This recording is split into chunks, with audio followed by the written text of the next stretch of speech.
Our world is full of the unexplainable. And if history is an open book, all of these amazing tales are right there on display, just waiting for us to explore. Welcome to the Cabinet of Curiosities.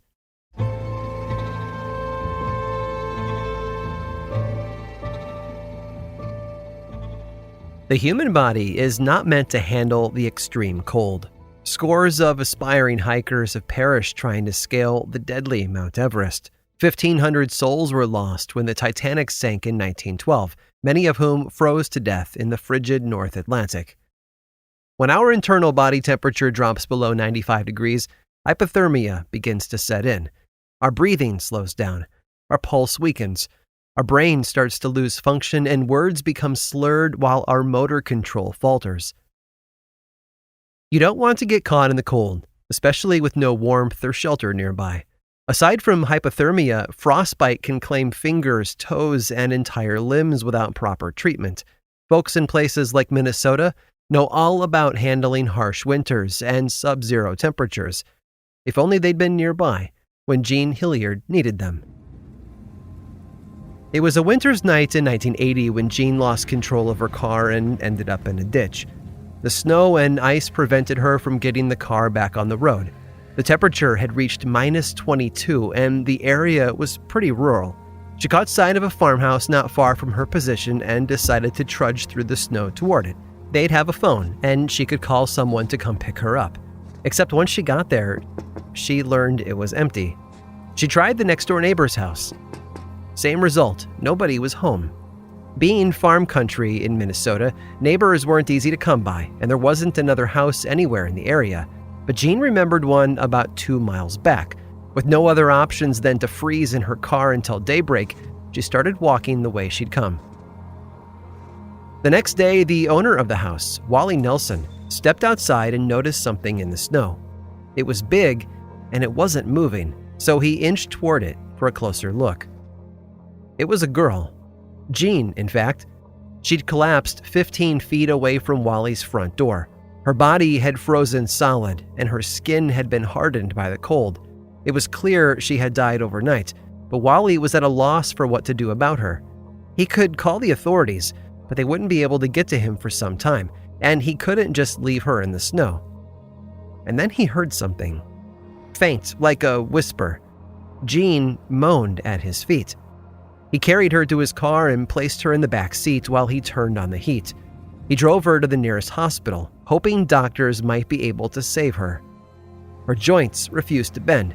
The thermometers they used were useless on someone so cold.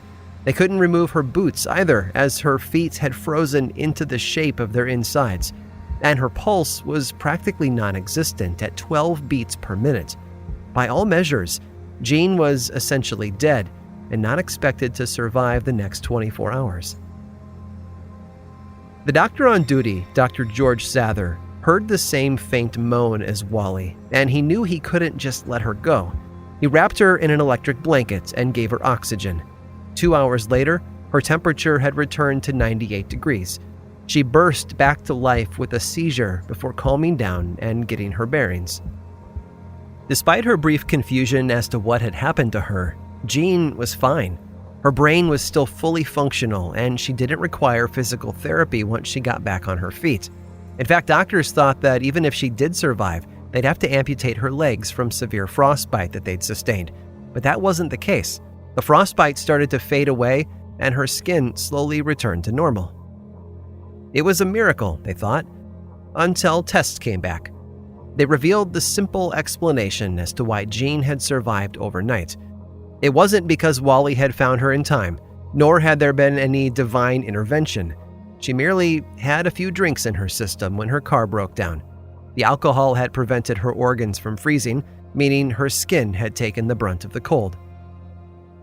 Jean had gotten a second chance at life, and I think it would be fair to say that anyone would consider that a sobering experience.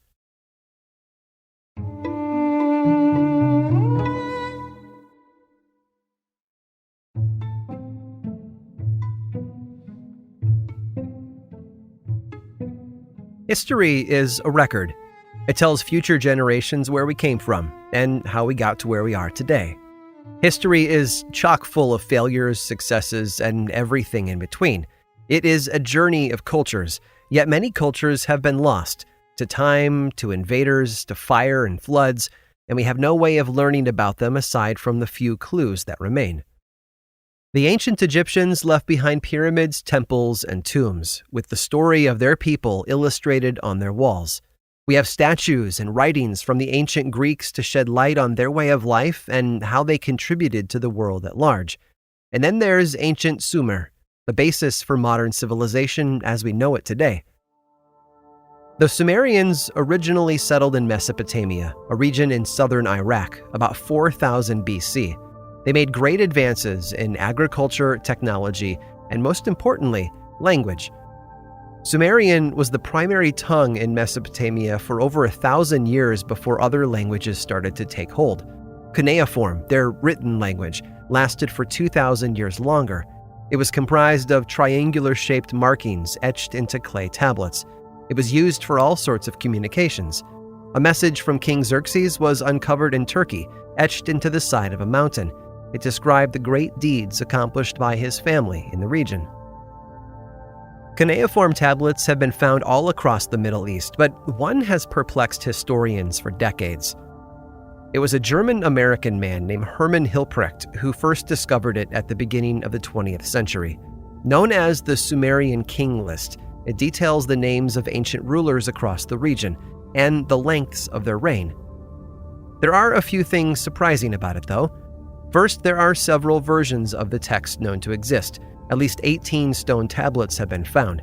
However, the most comprehensive version is known as the Weld-Blundell Prism, a long 8-inch column with 4 sides, each side jam-packed with the names of ancient Sumerian kings. This list is more than a chronology, though. It opens up the door to endless questions about our past and what we think we know. According to the list, many of the ancient kings ruled for hundreds of years, such as the mythical Gilgamesh. Sumerian kingship was meant for the divinely chosen.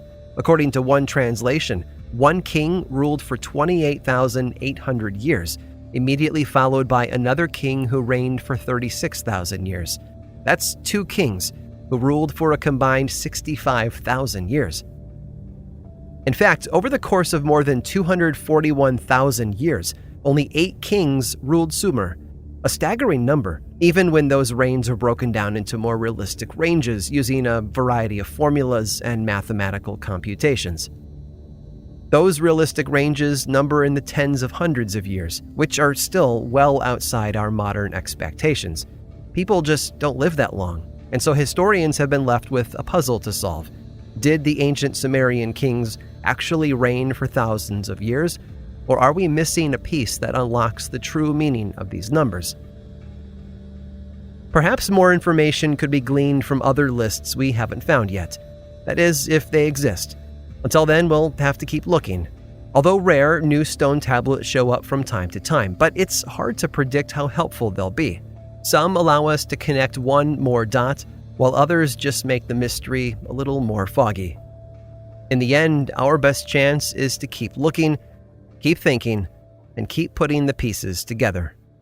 Oh, and to make sure to never leave a stone unturned. I hope you've enjoyed today's guided tour of the Cabinet of Curiosities. Subscribe for free on Apple Podcasts or learn more about the show by visiting curiositiespodcast.com. This show was created by me, Aaron Mahnke, in partnership with How Stuff Works.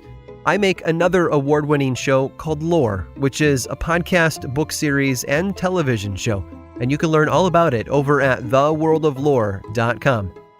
And until next time, stay curious.